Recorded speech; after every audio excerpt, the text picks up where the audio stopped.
নমস্কার বন্ধুরা, লিপিস কিচেনে আমার সকল বন্ধুদের স্বাগত। আজকের রেসিপি পেঁপের প্লাস্টিক চাটনি। পেঁপের প্লাস্টিক চাটনি তৈরি করার জন্য এখানে আমি দুটো টুকরো পেঁপে নিয়েছি। এখানে খোসা সমেত পেঁপেটা রেখেছি। ঠিক এইভাবে পেঁপেটা ছাড়িয়ে নিতে হবে, যাতে কোনো রকম সবুজ অংশ পেঁপের মধ্যে না থাকে। আর পেঁপেটা আমি দু টুকরো করে নিয়ে 1 ঘন্টা মতন জলের মধ্যে ভিজিয়ে রেখেছি, যাতে পেঁপে থেকে সমস্ত আঠা চলে যায়। দেখুন, জলের কালারটা দেখলে আপনারা বুঝতে পারবেন যে পেঁপের থেকে কতটা আঠা বেরিয়ে জলটা ঘোলা হয়ে গেছে। আর এই যে এখানে যে সমস্ত বীচের জায়গাটা থাকে, সেই জায়গাটা আমি চামচ দিয়ে খুব ভালো করে পরিষ্কার করে নিয়েছি। এবার আমি এই রকম একটা স্লাইসার দিয়ে এইভাবে, যেমন আলুর চিপস কাটে ঠিক সেইভাবে পাতলা পাতলা করে এইটা দিয়ে আমি স্লাইস করে পেঁপেটা কেটে নেব। তাহলে আমি অফ ক্যামেরায় পেঁপেটা স্লাইস করে নিয়ে ফিরে এসে আপনাদের দেখাচ্ছি পরের স্টেপ। পেঁপেটা আমি স্লাইস করে নিয়ে ফিরে এসেছি। দেখুন, এইভাবে পাতলা পাতলা করে পেঁপেটা কিন্তু স্লাইস করে নিতে হবে। এই রকম ঠিক পাতলা পাতলা, মানে এদিক থেকে এদিকে যেন দেখা যায়, ঠিক সেইভাবেই পাতলা পাতলা করে কেটে নিতে হবে। সেটা আপনারা চাকুতেও কাটতে পারেন, বটিতেও কেটে নিতে পারেন। আর এই চাটনিটার জন্য আমি নিয়েছি একটুখানি আমসত্ব, আর একটুখানি লম্বা লম্বা করে কেটে নিয়েছি খেজুর, এইভাবে লম্বা লম্বা করে। আমসত্বটাও লম্বা লম্বা করে নিয়েছি। এখানে কাজু বাদাম কিশমিশও ব্যবহার করা যায়, কিন্তু আমি কাজু বাদাম কিশমিশটা চাটনিতে খুব একটা পছন্দ করি না, তার জন্য এখানে আমি কাজু বাদাম কিশমিশটা দিইনি। আমি তার জন্য কাজু বাদাম কিশমিশের বদলে আমি নিয়েছি আমসত্ব আর খেজুর। তাহলে চলুন এবারে পেঁপেটা আমরা সেদ্ধ করে নিই। এখানে আমি কড়াইয়ে কিছুটা জল বসিয়ে দিয়েছি। জলটা দেখুন আস্তে আস্তে ফুটতে শুরু করেছে। এবার এই অবস্থায় আমি পেঁপেগুলো ছেড়ে দেব। একটুখানি পেঁপেটা সেদ্ধ করে নেব, এমনভাবে সেদ্ধ করব যাতে গলে না যায়।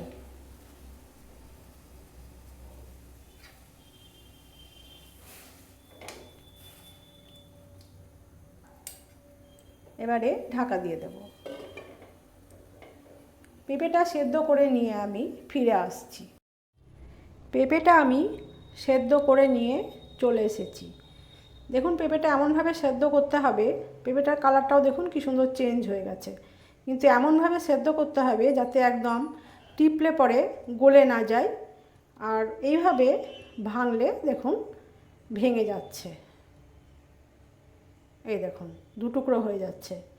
তাহলে চলুন আমরা মূল রান্নায় চলে যাই। এখানে আমি হাফ বাটি মতন চিনি দিচ্ছি। এই যে হাফ বাটি মতো চিনি দিচ্ছি।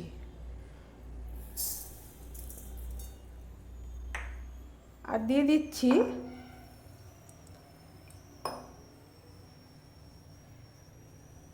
এক বাটি জল।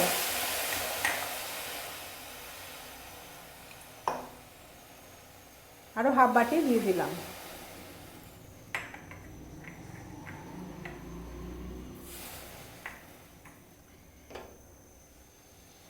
এবারে এখানে দুটো তেজপাতা দিয়ে দিচ্ছি। জলটা ফুটতে শুরু করেছে। এবারে আমি এই পেঁপেটা ছেড়ে দেব।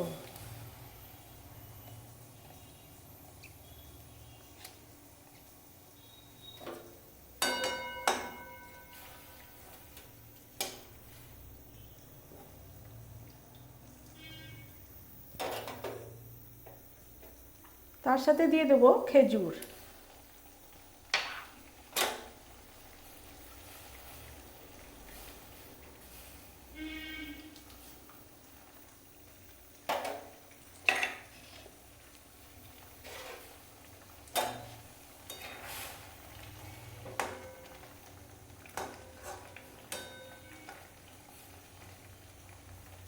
এটা একটুখানি আমি সেদ্ধ করে নিয়ে ফিরে আসছি।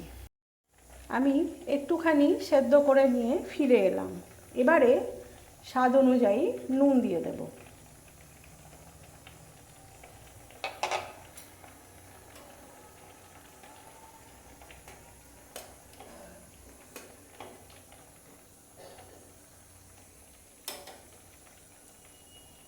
তার সাথে দিয়ে দেব এই আমসত্ত্বটা।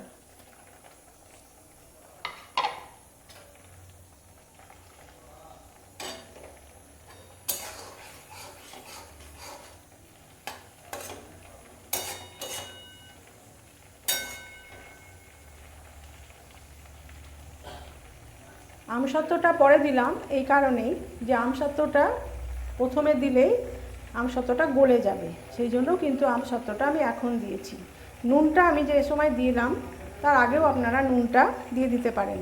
আর এখানে এবারে একটা চেরা কাঁচা লঙ্কা দিয়ে দিচ্ছি। যেহেতু প্লাস্টিক চাটনিতে চেরা কাঁচা লঙ্কা যায় না, কিন্তু আমি এখানে দিলাম, কাঁচা লঙ্কার একটা সেন্ট খুব ভালো আসে চাটনির মধ্যে, সেই জন্য আমি এখানে এই কাঁচা লঙ্কাটা এখানে দিয়ে দিলাম।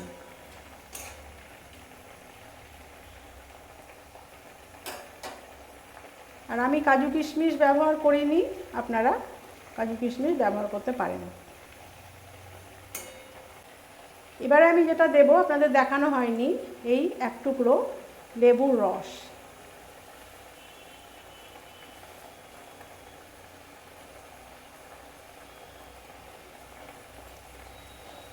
এবারে গ্যাসটা বন্ধ করে দেব। আর যখন খেজুরটা ব্যবহার করবেন, খেজুরটা যখন টুকরো টুকরো করে কাটবেন, তার আগে খেজুরটা খুব ভালো করে ধুয়ে নেবেন। ধুয়ে নিয়ে তারপরে খেজুরটা কেটে ব্যবহার করবেন। পেঁপের প্লাস্টিক চাটনি রেডি। এই রেসিপিটায় কোনো রকম তেল বা হলুদের ব্যবহার নেই। যদি রেসিপিটা ভালো লাগে, এই চাটনির রেসিপিটা, তাহলে বাড়িতে অতি অবশ্যই ট্রাই করুন। আর এই লঙ্কাটা দিয়েছি আমি, কাঁচা লঙ্কাটা অপশনাল, আপনারা দিতেও পারেন নাও দিতে পারেন। বাড়িতে একবার তৈরি করে খেয়ে দেখুন, ভীষণ সুন্দর খেতে। আমাকে কমেন্ট করে জানাবেন কীরকম লাগলো। চ্যানেলটিকে লাইক করুন, শেয়ার করুন, সাবস্ক্রাইব করে পাশে থাকা বেল আইকনটি প্রেস করে রাখুন।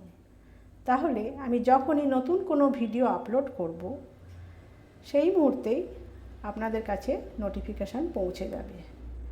আজ তাহলে আসি, দেখা হচ্ছে নতুন কোনো পর্বে। সবাই ভালো থাকবেন, সুস্থ থাকবেন। নমস্কার।